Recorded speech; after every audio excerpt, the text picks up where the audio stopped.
And all this is cumulative. I mean, this is a corner lot, which means it's a landmark for people. And so what it feels like coming back is like you're a stranger in your own neighborhood, I've been told. This is a neighborhood that's just forever changed. And of course, it's not only here. The same is true in many other Southern California areas, other communities. And Tom Hanson got a chance to visit an evacuation center housing 1,200 people displaced by the Eaton Fire not far from here. There he met a jazz musician who lost not just a home, but an entire body of work. Tom has that story for us now from Altadena, a community near Pasadena, hard hit. Tom, good morning.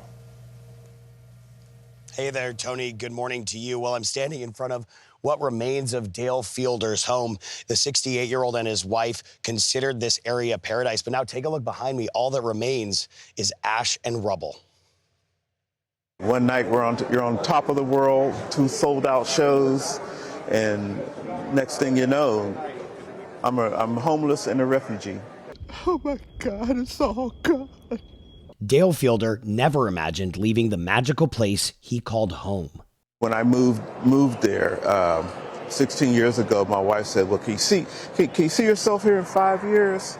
It's like, you can bury me in that backyard. The professional musician and owner of an independent jazz label lost nearly everything in the fire, including his instruments. There was so much love in this house just to see it like this. Fielder says Altadena was more than a home. It was a connection to a strong African-American history. Many black families have lived in Altadena for generations, and Fielder says the community celebrated artists. Now, he fears it all could be lost forever. It's nothing. Everything is just burnt, and what wasn't burnt was in the process of being burnt. And just to think it's never going to be like that again. And understandably, Fielder is devastated. He says that starting over in his 60s is going to be an incredible challenge. So much of a challenge, in fact, that he and his wife are considering leaving the state of California altogether. And I got to tell you, driving through this neighborhood, it's home after home, scene of destruction, just like this one, meaning that these gut-wrenching narratives are undoubtedly playing out across Altadena. Tony.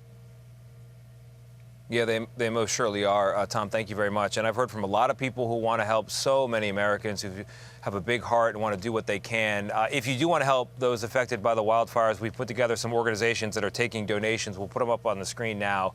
Chef and humanitarian Jose Andres, his World Central Kitchen, is providing sandwiches and water in the region here. The Los Angeles Regional Food Bank, meanwhile, is accepting food donations, and they're also looking for volunteers if you're in the area.